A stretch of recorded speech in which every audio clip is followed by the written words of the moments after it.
Knowing that there are these 4 ways that we can cultivate and generate collective teacher efficacy across our teams and across our schools, we have identified and developed a 5-part cycle called a Collective Efficacy Cycle for teams to engage in, so that they are creating those conditions for themselves to be involved in a mastery experience, to learn vicariously. There might be a bit of social persuasion, and also to have those positive feelings as they are working in teams.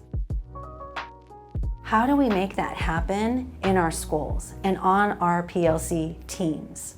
So we begin by working with our teams, whether it's grade level, it's across a department, or perhaps it's people that come together that don't teach the same thing, but they have a common interest. And they identify a common challenge that's related to the need that has been observed in relation to student learning or well-being. So the team comes together, and using data or using student work information, doesn't have to be summative, it could be looking at student work.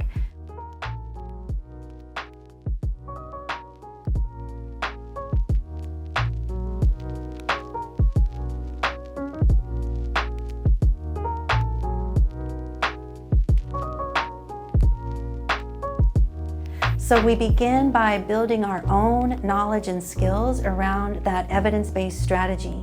That could include reading articles, perhaps it's a chapter of a book or it's an excerpt. We might be looking at different websites, but the idea being that we have some professional learning that is self and team driven, right? We're directing where it is that we're learning this information from and how it is that we're going about learning it. Because we know from the research that it takes between 20 and 50 separate instances of practice in order to master a new strategy.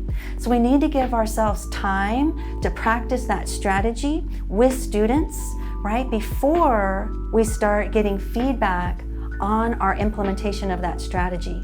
So while we're practicing that with students, we call that the safe practice aspect of the collective efficacy cycle. That gives us time to implement the strategy. Perhaps it's reciprocal teaching with students, right? That takes some time for us to get comfortable with it, for students to learn their own roles in how it is that they can direct conversations amongst themselves around a piece of text or literature. So that's the safe practice aspect. We get really good at the strategy. Next, it moves to opening up practice. And this is the time in our practice during the cycle that we invite other educators into our classrooms to see that strategy in action. We also observe in other classrooms.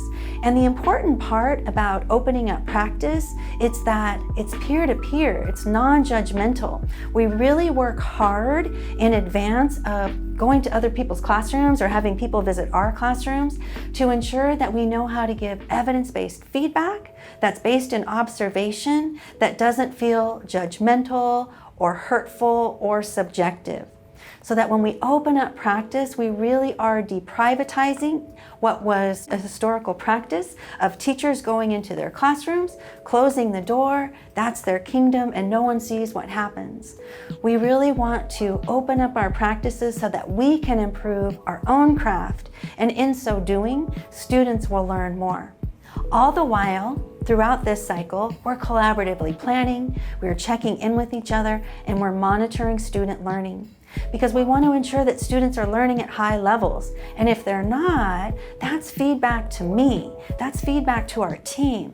And we're at the point where we can make some adjustments because perhaps I didn't provide the right example or the right explanation, and students don't understand. I don't want to wait till the end of the chapter or the unit or the state test to tell me that I should have intervened sooner.